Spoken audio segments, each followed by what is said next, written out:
وہ تمام انڈسٹریز جو ہیں وہ سیلف سفیشینٹ ہو سکتی ہیں اور یہ کرائسس سے فوری طور پہ باہر آ سکتی ہیں. ٹھیک ہے. مجھے جوائن کیا ہے پروگرام میں ڈاکٹر شاہد صدیقی نے، اکانومسٹ ہیں، انالسٹ ہیں، بہت سینئر، ان سے بھی گفتگو کرتے ہیں. ڈاکٹر صاحب مجھے یہ بتائیے گا کہ میں ابھی پروگرام کی ابتدا میں بات کر رہی تھی کہ معیشت اور جمہوریت جو ہے وہ ایک ساتھ چلے گی تو شاید ملک ترقی کرے گا، اور ماہرین کا بھی یہی خیال ہے. لیکن جو معاشی مسائل ہم نے فیس کیے ہیں پچھلے 1.5 سال میں، جس نے ہماری معیشت کو بری طریقے سے متاثر کیا ہے، اس کے اندر جو ہے درآمدات پر پابندی ہے، ایل سیز کی بندش ہے، ڈالر کی قدر میں اضافہ ہے، پھر ہم نے یہ بھی دیکھا کہ پیٹرول اور ڈیزل کی قیمتوں میں اضافہ ہوا، شرح سود میں اضافہ ہوا. ایک ساتھ اتنے کرائسس آ گئے، تو ان کو ایک ساتھ حل کیا جائے گا یا 1 بائی 1؟ کیا اسٹریٹجی ہونی چاہیے؟ ہلو جی ڈاکٹر صاحب، آپ کو میری آواز آ رہی ہے؟ ڈاکٹر شاہ صاحب آپ کی آواز بے انتہا ہلکی ہے. اچھا، اب آ رہی ہے آپ کو میری آواز؟ جی ہلکی ہے، ذرا زور سے بولیے تو میں سمجھ لوں گا. ٹھیک ہے. میں آپ سے پوچھ رہی تھی ڈاکٹر صاحب کہ ہم نے پچھلے 1.5 سال میں جتنی معیشت کا نقصان جھیلا ہے پاکستان نے، اور جو معاشی مسائل ہم نے فیس کیے ہیں، اس میں ہمارے پاس جو ہے وہ درآمدات پر پابندی، ایل سیز کی بندش بھی تھی، ڈالر کی قدر میں بھی مسلسل اضافہ ہوتا گیا، پیٹرول اور ڈیزل کی پرائسز میں اضافہ ہوتا گیا، شرح سود میں اضافہ ہوتا گیا. یہ ایک ساتھ اتنے سارے معاشی مسائل آئے. اب ان کو حل کرنے کے لیے انہیں 1 بائی 1 ایڈریس کرنے کی ضرورت ہے، یا یہ ایک ساتھ کوئی پالیسی کے تحت، کوئی اسکیم کے تحت جو ان کو حل کیا جائے گا؟ جی بہت شکریہ آپ کا. دیکھیے بات یہ تھی کہ جب ہماری حکومت کی پالیسیاں اور اسٹیٹ بینک کی پالیسیاں اور ایف بی آر کی پالیسیاں یہ ہوتی ہیں کہ طاقتور طبقے ہیں جو قومی دولت لوٹتے ہیں، جو پیسہ باہر بیچتے ہیں، ان کو مراد دیں اور بے تحاشا ملکی باہر سے قرضے لیں، ملکی بھی اور بیرونی بھی، اور ٹیکسوں کی وصولی بڑھانے کی کوشش نہ کریں، تو وہ تمام خرابیاں پیدا ہوتی ہیں جس کا آپ نے ذکر کیا ہے. تو اگر ہم اپنی معیشت میں بہتری شروع کرتے ہیں ٹیکسوں میں، ٹیکسوں کی وصولی میں، اور جی ایس ٹی کو کم کرتے ہیں، پیٹرولیم لیوی ختم کرتے ہیں جو بچتا ہے، اور ٹیکس کی چوری کو روکتے ہیں، تو پھر اور توانائی کے شعبے میں اصلاحات کرتے ہیں، تو تمام شعبوں میں خود بخود جو ہے وہ بہتری آئے گی. لیکن اگر اشرافیہ کو خوش کرنے کی پالیسی ہے تو پھر بہتری نہیں آئے گی. تو بدقسمتی سے وہی ہوا جو آپ نے بتایا ہے کہ شرح نمو ہماری سست رہی. مہنگائی جو ہے سری لنکا جیسا ملک جو کہ ڈیفالٹ کر رہا تھا، وہاں پر مہنگائی 3.4%، 3.5%، اور ہماری جو ہے 29.9% ہے. خدا کے غضب سے ہمارے حکمرانوں کو ڈرنا چاہیے کہ 9 گنا زیادہ وہاں سے ہے، بھارت سے تقریباً 5 گنا زیادہ ہے. اور جب آپ کی معیشت شرح نمو سست ہوتی ہے تو غربت بڑھتی ہے، بے روزگاری بڑھتی ہے، مہنگائی تو بڑھتی ہی ہے. اور جب آپ بے تحاشا درآمدات کرتے ہیں، امپورٹس کرتے ہیں تاکہ طاقتور طبقے دولت کمائیں، اور ایکسپورٹ آپ کی ہوتی نہیں ہے، تو پھر ظاہر بات ہے کہ آپ کے ریزروز بھی گرتے ہیں، روپے کی قدر میں گرتی ہے، جیسے کہ آپ نے ذکر کیا. تو یہ تمام چیزیں انٹر کنیکٹڈ ہوتی ہیں. تو لیکن میں یہ ضرور کہوں گا کہ اللہ تعالیٰ نے میرے ملک کو جو وسائل دیے ہیں، اور جو محنتی کسان ہیں، جفاکش مزدور ہیں، اور سمجھدار لوگ ہیں، وہ، اور ہماری اسٹریٹجک لوکیشن بے انتہا شاندار ہے، اور ہمارے پاس وسائل بھی ہیں، تو اگر ہم ان کا دانشمندانہ استعمال کریں تو ہمارا خطے میں سب سے بہتر ترقی ہو سکتی ہے. اور اگر ان کو استعمال نہیں کرتے بلکہ طاقتور طبقوں کو فائدہ پہنچاتے ہیں تو وہی تباہی آئے گی جو اس وقت تک آتی رہی ہے، جس کا آپ نے 1.5 سال کا ذکر کیا. جی.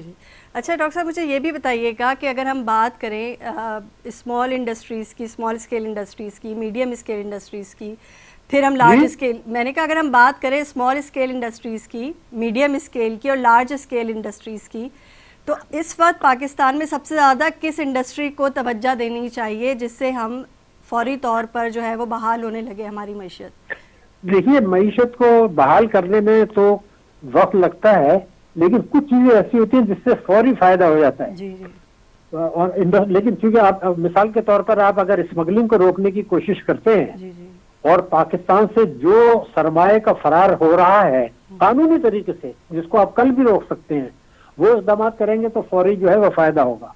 لیکن آپ کا سوال چونکہ انڈسٹری سے متعلق ہے، تو ایک تو ہماری ترجیح یہ ہونی چاہیے کہ جہاں پر لیبر زیادہ استعمال ہوتا ہے، جہاں پر را میٹیریل پاکستان کا جو بنا ہے وہ زیادہ استعمال ہوتا ہے، اور جن کے پروڈکٹس جو ہیں وہ باہر ایکسپورٹ ہوتی ہیں اور ہمارے ملک میں کنزیوم ہوتی ہیں، ان کو آپ نے سر فہرست رکھنا ہے، اور جو یہ چیزیں نہیں کرتی ان کو اس بات نمبر 2 پر ڈالنا ہے. لیکن یعنی ایسی فائدہ پہنچانا ہے جس سے امپورٹس کم ہو، ایکسپورٹ بڑھے، اور ملک میں اشیاء کی قیمتیں جو ہیں وہ کم رہیں، اور ہمیں باہر سے امپورٹ نہ کرنا پڑے. یہ کرائٹیریا ہے. لیکن بدقسمتی سے ہمارا مسئلہ پھر وہی آ جاتا ہے کہ چونکہ اشرافیہ کی معیشت ہے, انہی کے مفاد میں فائدہ پالیسیاں ہوتی ہیں, وہی الیکشن میں جو ہے اثر انداز ہوتے ہیں نتائج پر, حکومت بننے میں بھی انہی کا کردار ہوتا ہے. تو کبھی بھی ہم دانشمندانہ معاشی پالیسی, دانشمندانہ امپورٹس کی پالیسی, ہماری صنعتی شعبے کی پالیسی وہ استعمال کرنے کے بجائے طاقتور طبقوں کے دباؤ میں آ کے فیصلے کرتے ہیں, جس کی وجہ سے یہ پریشانی ہو رہی ہے. تو بات آپ کی صحیح ہے, لیکن حکومت پچھلی ہو یا موجودہ ہو, شاید جو اگلی آئے گی وہ ان کو سننے کے لیے تیار نہیں ہے. کیونکہ اصل چیز وہ ہے کہ جو ان کی مدد سے اقتدار میں آتے ہیں اور اقتدار برقرار رکھتے ہیں, پاکستان کے طاقتور طبقے, امریکہ اور IMF, یہ گٹجوڑ ہے جو تباہ کر رہا ہے. جناب اچھا, مجھے یہ بھی بتائیے گا سر کہ جیسے آپ نے بات کی جہاں لیبر زیادہ ہے, ابھی تو تقریباً ایک ایسٹیمیٹ یہ تھا کہ 50% سے زیادہ جو انڈسٹریز ہیں اور فیکٹریز ہیں کراچی کی خاص طور پہ وہ بند ہو چکی ہیں due to crisis, energy crisis کی وجہ سے بھی, گیس کرائسس کی وجہ سے بھی, اور ویسے بھی کیونکہ را مٹیریل امپورٹ نہیں ہو رہا تھا, LCs بند تھی, معیشت کو بہت نقصان ہوا, انڈسٹری کو خاص طور پہ بہت زیادہ نقصان ہوا. ہماری جو ایک انڈسٹری تھی جو سپورٹس گڈ کی تھی, اور اس کے علاوہ جو سرجیکل جو آئٹمز ہوتے ہیں اس کے بنانے کی تھی, اور کپڑوں کی بھی تھی ہماری, وہ سب جو ہے وہ کہیں گم ہو گئی. پچھلے 10-15 سال میں ان کا کوئی ریکارڈ نہیں ملتا کہ انہوں نے کتنی ترقی کی, کتنی ایکسپورٹ کی. تو ہم کس کس چیزوں میں اپنی ایکسپورٹ بڑھا سکتے ہیں؟ دیکھیے بات یہ تھی کہ ہمارا سارا زور جو ہے وہ ٹیکسٹائل کے اوپر ہے, یا کبھی کبھی جو ہے وہ چاول اور چمڑا اور اسپورٹ گڈس کر لیتے ہیں. سوال یہ ہے کہ یہ سارے آئٹمس وہ ہیں, جیسے آپ یہ سمجھ لیں کہ اگر ایک شلوار قمیض جو ہے وہ 3,000 روپے کی ملتی ہے پاکستان میں, لیکن اگر دلہن کا جوڑا ہو تو 3 لاکھ کا. اس کا مطلب یہ کہ وہ چیزیں جو ویلیو ایڈڈ ہوتی ہیں ان کی طرف ہمیں توجہ دینی چاہیے, جو کہ ہم نے نہیں دی. اور آج کے زمانے میں ویلیو ایڈڈ آئٹمس کے علاوہ, آپ کاٹن کے علاوہ, آپ گارمنٹ کے علاوہ ایسا کپڑا بھیجیں جو کہ قیمتی ہوتا ہے, کپڑے, لباس, تو ہمارا ہوگا. لیکن 2 بنیادی چیزیں ہیں, ایک ہے انفارمیشن ٹیکنالوجی اور ایک ہے انجینئرنگ. تو بلک جو دنیا بھر میں ایکسپورٹ ہماری بڑھ سکتی ہیں وہ انجینئرنگ کے شعبے میں بڑھیں گی اور انفارمیشن ٹیکنالوجی, کمپیوٹرز کے شعبے میں بڑھیں گی. بدقسمتی سے دونوں طرف ہماری توجہ نہیں ہے, اور ٹیکسٹائل مافیا اتنا اسٹرانگ ہے کہ وہ حکومت سے برات لیتا ہے, لیکن ہماری ٹیکسٹائل کی برآمدات جو ہیں وہ بڑھتی نہیں ہے بلکہ گری ہیں. اگر آپ دیکھیں بنگلہ دیش جہاں کی کاٹن پیدا ہی نہیں ہوتا, وہ کاٹن ان کا کے جو کپڑے ہیں, گارمنٹس ہیں, وہ ہم سے زیادہ ایکسپورٹ ہوتے ہیں. بالکل ایسے ہی ہم سے زیادہ ایکسپورٹ ہو رہے ہوتے ہیں. لیکن سر مجھے ایک اور چیز یہ بھی پوچھنی تھی آپ سے کہ ہم جب بنے, ہمیں 75 سال ہو چکے اس ملک کو بنے ہوئے, ہم ایک ایگریکلچرل کنٹری کے طور پہ سامنے آئے تھے, پھر ہم کئی انڈسٹریز میں الجھ کے رہ گئے, پھر اب ہم ہائی ٹیک انڈسٹریز میں الجھ کے رہ گئے. کیا ہم نے اپنے ایگریکلچر کو نگلیکٹ کر کے غلط فیصلہ نہیں کیا؟ جی بالکل غلط فیصلہ کیا. اس کی وجہ وہی ہے جو میں نے ابھی آپ کو عرض کیا تھا کہ طاقتور طبقوں کے مفاد میں فیصلہ ہوتا ہے. اب دیکھیے یہ بالکل آپ کی 100% صحیح بات ہے کہ ہم بنیادی طور پر زرعی ملک تھے, لیکن کیا ہم نے اپنی فی ایکڑ پیداوار بڑھانے کے لیے ان کو مناسب قرضے وقت دیے؟ کیا مناسب کھاد دی, مناسب بیج دیا, مناسب کیڑا مارنے والی دوائیاں دی؟ کیا ان کو ٹریننگ پرووائڈ کی چھوٹے چھوٹے کسانوں کو؟ اور جو سائنٹیفک ترقی دنیا میں ہو رہی ہے اس سے فائدہ اٹھا کے اگر بھارت جو ہے وہ گیہوں کی فیکس پیداوار ہم سے زیادہ پیدا کرتا ہے تو کیا ہماری زمین زرخیز نہیں ہے؟ اس کا مطلب یہ کہ یہاں بھی جو وڈیرے تھے وہ آڑے آئے اور انہوں نے وہ اصلاحات نہیں ہونے دی, تو ہم اس میں پیچھے رہ گئے. پھر کبھی طوفان بھی آ گیا تو پتہ چلا ہماری فصلیں بہ جاتی ہیں. تو یہ ہے ماحولیاتی نقصان ہو رہا ہے, ہمارے پاس پیسے نہیں ہیں کہ ہم اس کی طرف توجہ کریں. تو بیسیکلی تو ہونا یہ چاہیے تھا کہ جو آئٹمس ہم استعمال کرتے ہیں, گیہوں اور چینی اور چاول وغیرہ, یہ چیزیں ہماری زیادہ پیدا ہوتی تاکہ ہم امپورٹ نہ کرتے. پھر ہم وہ چیزیں ایکسپورٹ کرتے جو کاٹن کی, جو کہ ویلیو ایڈڈ ہوتی ہے, جن کی قیمت زیادہ ملتی ہے, یعنی کپڑا بیچنے کے بجائے قیمتی لباس ہم ایکسپورٹ کرتے. تو اس طرف چونکہ توجہ نہیں ہوئی اور ٹیکسٹائل مافیا میں آ گیا, پھر بیچ میں اسٹاک ایکسچینج مافیا کود پڑا, بعد میں پراپرٹی مافیا کود پڑا, اور پراپرٹی مافیا نے اپنے لیے جو ہے زمینوں کی قیمتی بڑھوانے شروع کر دی اور حکومت سے برات لی. تو ہم پیچھے رہ گئے. بات آپ کی 100% صحیح ہے, لیکن وجوہات تو ان تمام تباہیوں کی ایک ہی ہے کہ ہم دانش مندانہ پالیسیاں نہیں بناتے, بلکہ جس سے طاقتور طبقوں کو فائدہ پہنچا ہے ویسی پالیسیاں بناتے ہیں. چنانچہ ایگریکلچر میں بھی ہم پیچھے رہ گئے, برآمدات میں بھی ہم پیچھے رہ گئے, اور کنسٹرکشن کا شعبہ تھا اس میں بہت کچھ ہو سکتا تھا,